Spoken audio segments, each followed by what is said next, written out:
sai falang kasmi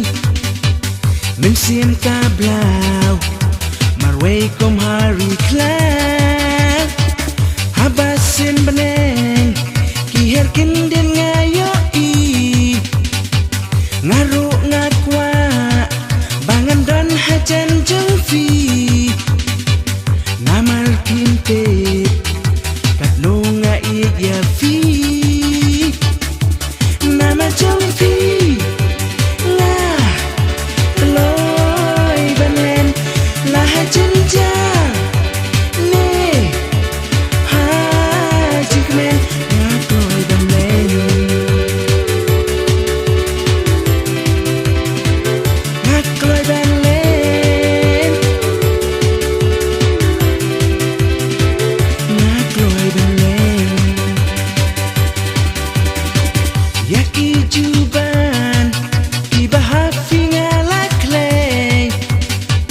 wat artatin bangan kelada kumway na iya pi wat ki klul kin saki wat la saw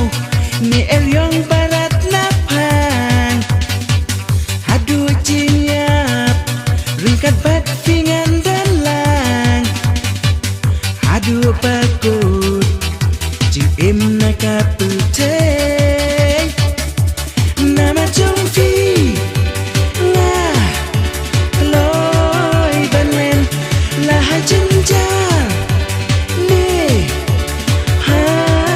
jikmen ngakoy banen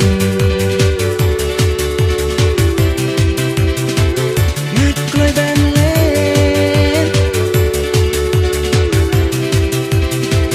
ngakoy banen